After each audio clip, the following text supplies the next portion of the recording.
Hello everybody, welcome back to another valuation investing video, and today I'm going to be analyzing Palantir. Palantir year to date is up over 120%. Also, Palantir just a few weeks ago joined the S&P 500.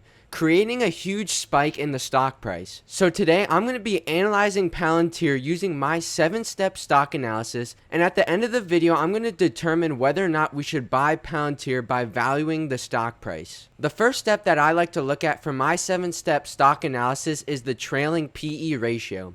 I want the trailing PE ratio of Palantir to be greater than 0, showing that the company makes money. As we can see here, the trailing PE ratio is 218, which means that is a check.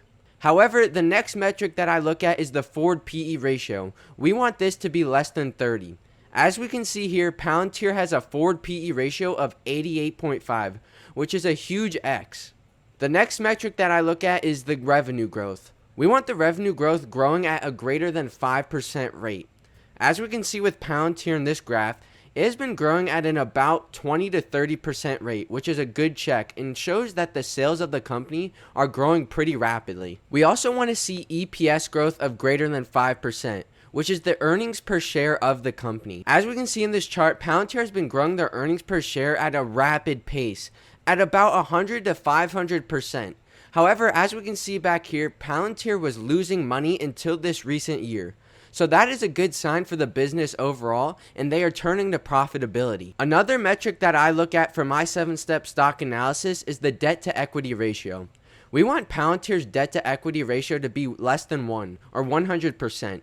But as we can see here, it is much lower than that at a 6.25% or 0.0625 debt to equity ratio, which means that Palantir has a very low debt compared to their equity, which is also another check and shows that Palantir is very unlikely to go bankrupt. The next metric that I like to look at is the shares outstanding. I want the shares outstanding to decrease over time. The reason I want shares to decrease instead of increase is because if shares increase and we own the company, that means more investors could be able to own more shares. As we can see with Palantir, they have been increasing their shares, which is an X, at about a 10% rate. The final metric that I look at is the earnings per share growth estimates by analysts. As we can see right here, Palantir is expected to grow at an insane rate of 57.6%, which is greater than 5% that we want.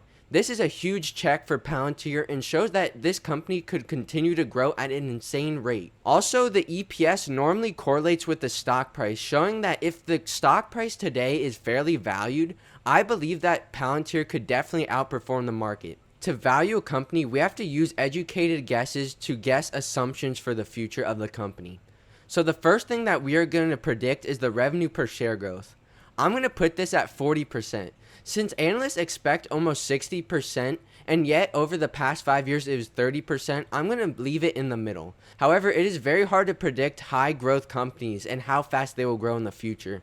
The next thing I'm going to do is the net profit margin. I'm going to put the net profit margin at 20%.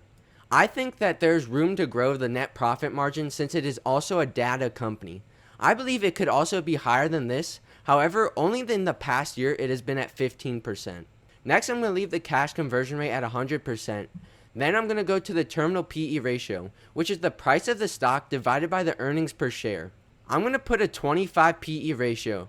Since the stock market on average has a 15 to 20 PE ratio, I believe Palantir deserves a much higher premium to the market. Since they're expected to grow at such a high rate, I believe this company definitely deserves the premium.